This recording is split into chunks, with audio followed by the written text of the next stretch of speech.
और चलिए बढ़ते आगे। मुख्यमंत्री नीतीश कुमार ने गया से हम प्रत्याशी और पूर्व सीएम जीतन मांझी के लिए चुनाव प्रचार किया और लोगों से भारी मतों से मांझी को जिताकर लोकसभा में भेजने की अपील की।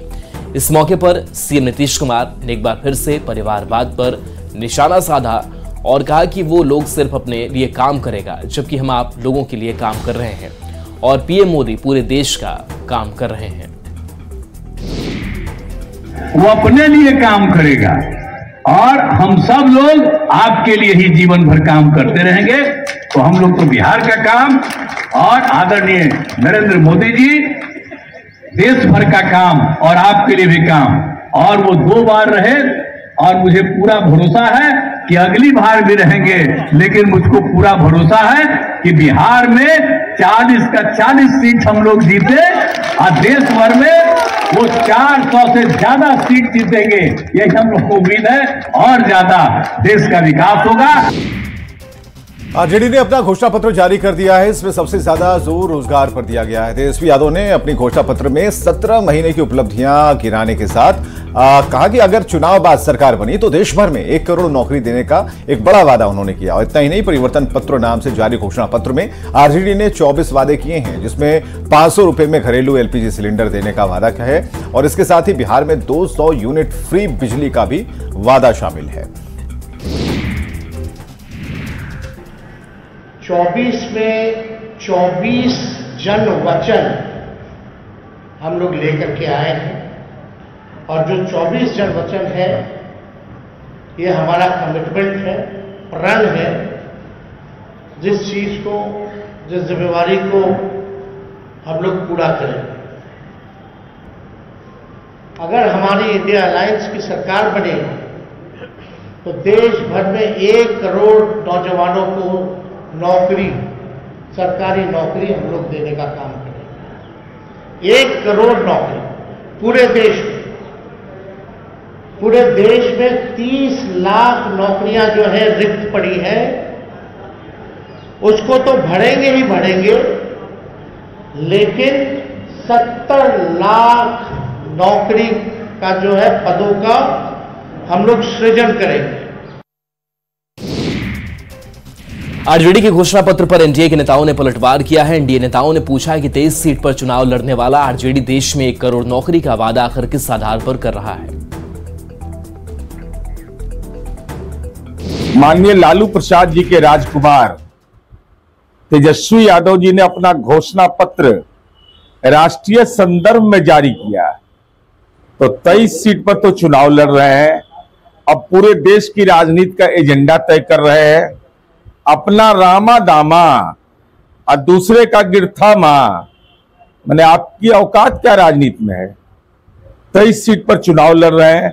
सहयोगी पार्टी जो आपकी है, चाहे वह कांग्रेस हो, सीपीआई हो, सीपीएम हो, माले हो, उसको आपने इस लायक भी नहीं समझा कि वो आपके घोषणा पत्र जारी करने के समय आपके बगल में बैठते। तेजस्वी जी का आईक्यू लेवल कितना कम है यह पता लगता है उनके घोषणा पत्र, जिसका कि नाम उन्होंने दिया है परिवर्तन पत्र। साहब 20-25 सीट पर लोकसभा का चुनाव लड़ रहे हैं और बात कर रहे हैं पूरे देश में 1 करोड़ नौकरियां देने की। ये उनका परिवर्तन पत्र झूठ का पुलिंदा है। ये जनता की आंखों में धूल झोंकने का काम कर रहे हैं। हमेशा से ये करते रहे हैं। इनको मालूम है सच्चाई कि परिवर्तन तो होना कुछ नहीं है, खाली नाम इन्होंने रख लिया अपने मन को संतुष्टि देने के लिए परिवर्तन पत्र। इस देश की 140 करोड़ जनता आज मोदी जी के साथ है। मोदी की गारंटी पर, मोदी की जुबान पर इनको भरोसा है, आपकी झूठ के पुलिंदा पर बिल्कुल भी नहीं। ये 23 सीट पर लड़ करके भारत में कौन सा ये परिवर्तन कर लेंगे। भारत में नरेंद्र मोदी जी का 2 आंधी चल रहा है, वो आंधी के सामने ये कहीं टिक नहीं पाएंगे। पूरे 40 के 40 सीट पर बिहार में ये नस नाबूद होने वाले हैं। और ये जो परिवर्तन की बात कर रहे हैं, ये परिवर्तन पहले अपने परिवार में तो परिवर्तन करें। आरजेडी के घोषणा पत्र पर सांसद चिराग पासवान ने सवाल उठाए। चिराग पासवान ने कहा कि अगर 1 करोड़ लोगों को ये लोग नौकरी दे सकते हैं तो लंबे समय तक उनके परिवार के लोग बिहार की सत्ता में रहें, और कैसे नौकरियां बांटी गई ये सबने देखा। करोड़ लोगों को नौकरी ये दे सकते हैं तो एक लंबे समय तक इन्हीं के परिवार के लोग बिहार की सत्ता में रहे। और उस वक्त कैसे नौकरियां बांटी गईं ये हम में से किसी को बताने की ज़रूरत नहीं है। चुनावी समय में वादे बड़े बड़े किए जाते हैं, बातें बड़ी बड़ी कही जाती हैं, पर हकीकत जब खुद सत्ता में आते हैं तो उसके बाद पता चलता। आरजेडी के परिवर्तन पत्र पर जेडीयू के मुख्य प्रवक्ता केसी त्यागी ने निशाना साधा है और कहा है कि परिवर्तन ना दिल्ली में होने जा रहा है ना बिहार में होने जा रहा है। बिहार में नीतीश कुमार मजबूती के साथ और नरेंद्र मोदी मजबूती से देश को चला रहे हैं। इनका घोषणा पत्र एक झूठ का पुलिंदा बनकर रह जाएगा। परिवर्तन ना दिल्ली में होने जा रहा है ना बिहार में होने जा रहा है। वहां नीतीश जी मजबूती के साथ प्रशासन को चला रहे हैं, यहाँ नरेंद्र मोदी जी समूचे देश को चला रहे हैं। इस पार्टी का इस समय लोकसभा में एक भी सांसद नहीं है। संभावना है कि चुनाव होने के बाद अगली लोकसभा में भी इसका कोई सांसद नहीं होगा, यानी कि राजकाज में कोई हिस्सेदारी नहीं होगी, यानी कि इनका घोषणा पत्र झूठ का एक पुलिंदा बन करके रह जाएगा। इधर डिप्टी सीएम विजय सिन्हा ने तेजस्वी यादव के घोषणा पत्र पर निशाना साधा। विजय सिन्हा ने इसे सिर्फ भ्रम फैलाने का हथकंडा बताया। अरे राजनीति हद हो गई। जो अपने विभाग में एक भी नौकरी नहीं दे पाया, दो बार अवसर मिला और पहले 10 लाख की बोली नौकरी के लिए, फिर 20 लाख की बोली, अब 1 करोड़ की बोली लगेगी नौकरी के लिए। कितना तय करेंगे, क्या करेंगे, कहां से देंगे, ये सब जानता है। बिहार की बजट और बिहार की क्षमता भी सत्ता में रहने वाले को पता है। इधर पूर्व सीएम और गया से हम के प्रत्याशी जीतन राम मांझी ने तेजस्वी यादव के घोषणा पत्र पर चुटकी ली है। मांझी ने सोशल मीडिया एक्स पर पोस्ट में तंज कसा है कि और कहा है कि आरजेडी के घोषणा पत्र में कुछ बातें छूट गई हैं, जिससे भारत में अमेरिका का विलय करेंगे, सूरज पश्चिम से उगाएंगे, समुद्र के पानी को मीठा बना देंगे और पहाड़ को हवा में उड़ाएंगे। मांझी ने लिखा है कि तेजस्वी यादव को पता है कि उनकी सरकार नहीं बन रही है तो वे कुछ भी घोषणा कर सकते हैं। आरजेडी के चुनावी घोषणा पत्र का वीआईपी के राष्ट्रीय अध्यक्ष मुकेश सहनी ने स्वागत किया। तेजस्वी यादव के 1 करोड़ युवाओं को नौकरी देने के बयान पर मुकेश सहनी ने कहा कि पिछले 10 साल में 35 लाख लोग रिटायर हुए हैं और बड़ी संख्या में रिटायरमेंट के बाद केंद्र सरकार नौकरी नहीं दे पाई। उन्होंने कहा कि तेजस्वी यादव ने जिस तरीके से बिहार में 5 लाख से अधिक लोगों को सरकारी नौकरी केवल 17 महीने में दे दी, वैसे में वो केंद्र सरकार में रहते हुए 1 करोड़ लोगों को आसानी से नौकरी दे पाएंगे। तेजस्वी प्रसाद यादव जी 2020 में भी उन्होंने बिहार के जनता से वादा किए थे कि हम सरकार में आएंगे और हम 10 लाख नौकरी देंगे, और आपने देखा कि जैसे वो सरकार में आए, उसके साथ सरकार में आए, भले वो डिप्टी सीएम बने, सीएम ना बने, लेकिन उन्होंने बिहार के युवा को बड़े संख्या में कई लाख 5 लाख से अधिक युवा को सरकारी नौकरी दिए हैं। अगर उन्होंने कुछ विजन बनाया, प्लान बनाया है तो निश्चित तौर पर वो पूरा करेंगे और हमारी पार्टी को भी समर्थन तेजस्वी जी का साथ है। आरजेडी के परिवर्तन पत्र पर जारी सियासत पर तेजस्वी यादव ने कहा कि बीजेपी 19 लाख का वादा कर गई, लेकिन बिहार को कुछ नहीं मिला। जब 17 महीने हम सरकार में आए तो हम लोगों ने 5 लाख नियुक्ति पत्र बांटे, लेकिन चाचा जी पलट गए। जब एक राज्य इतने बड़े पैमाने पर नौकरी दे सकता है तो पूरे देश भर में 1 करोड़ नौकरी क्यों नहीं दी जा सकती? देखिएगा, 20 में भी लोगों ने सवाल उठाया था, असंभव है, कहां से पैसा लाएगा, अपने बाप के पास से लाएगा। मुख्यमंत्री जी कहा करते थे बीजेपी जो है 19 लाख का वादा करके गई, लेकिन बिहार को क्या मिला? कुछ नहीं मिला। और उन्हीं मुख्यमंत्री के हाथों जब 17 महीने हम सरकार में आए तो 5 लाख नियुक्ति पत्र हम लोगों ने बांटा और तब तक चाचा जी पलट गए। लेकिन 15 अगस्त को ही हमने उन्हीं के मुंह से हमने अनाउंस कराया था कि 10 लाख सरकारी नौकरी और 10 लाख जो है रोजगार की व्यवस्था कराएंगे।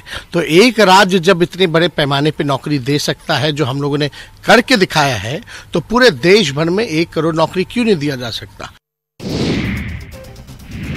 आरजेडी से पूर्व राज्यसभा सांसद अहमद अशफाक करीम ने पार्टी से त्याग पत्र दे दिया। पूर्व राज्यसभा सांसद अहमद अशफाक करीम के इस्तीफे से सीमांचल की राजनीति में बड़ा बदलाव हो सकता है। दरअसल इस बार उन्हें कटिहार से लोकसभा का उम्मीदवार बनाए जाने की चर्चा थी, लेकिन ऐन मौके पर महागठबंधन ने तारिक अनवर को कांग्रेस से उम्मीदवार बना दिया और ऐसे में पहले राज्यसभा के लिए रिपीट नहीं करना और फिर लोकसभा का टिकट नहीं देने से अशफाक करीम नाराज थे।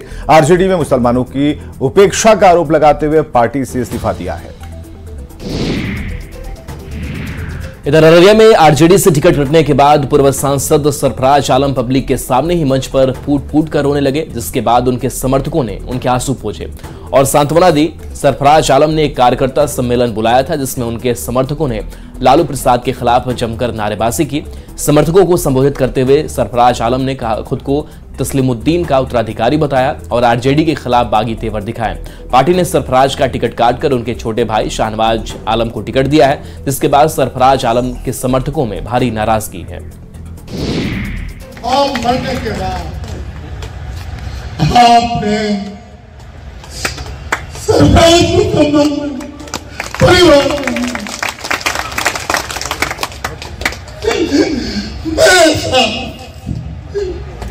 मैंने चप्पल क्या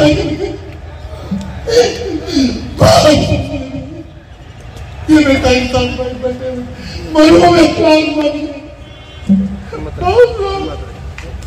मेरे साथ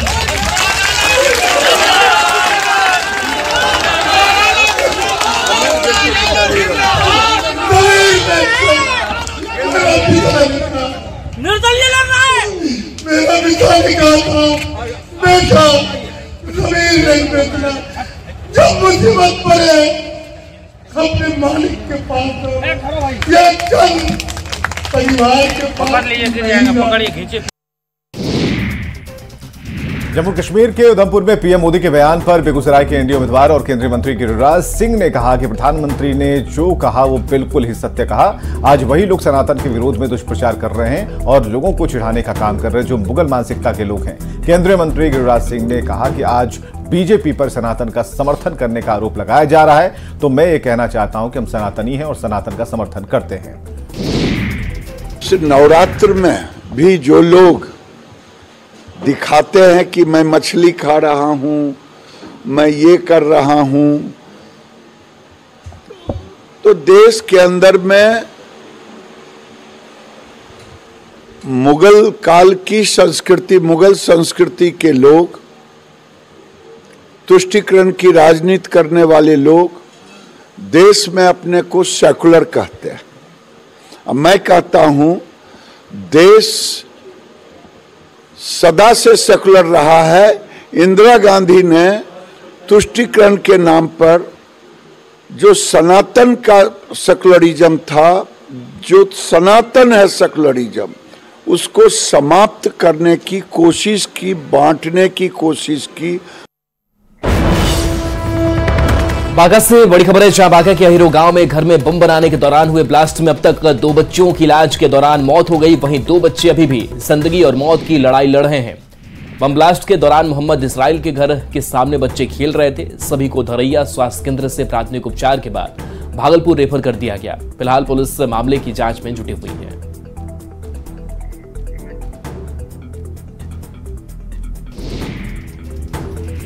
चुनाव आयोग ने बिहार की लोक गायिका मैथिली ठाकुर को बिहार स्टेट आइकन बनाया है। इसके बाद मैथिली ठाकुर घूम घूम कर पहले चरण में जहां मतदान होने हैं वहां के लोगों को जागरूक कर रही हैं, उन्हें वोट देने का संकल्प दिला रही हैं। मैथिली ठाकुर औरंगाबाद, गया, नवादा और जमुई में लोगों को जागरूक कर चुकी हैं। मजे की बात यह है कि मैथिली ठाकुर खुद ही पहली बार मतदान करेंगी। जहाँ पे 4 जिले में गए हम लोग, औरंगाबाद के बाद हम लोग गया गए, फिर नवादा गए, फिर जमुई गए और अलग अलग जगह जाकर के हमने प्रचार प्रसार किया है कि हर एक इंसान को वोट देने जा रहे हैं। 19 वोटर्स जो है वो हम लोग के भविष्य को शेप कर रहे हैं। मैं खुद पहली बार वोट देने जाऊंगी, तो काफी उत्सुकता है मन में, सभी को वोट देने जाना है। गोपालगंज में शराब तस्करों ने बाइक की टंकी को मॉडिफाई कर शराब तस्करी का सबसे कारगर हथियार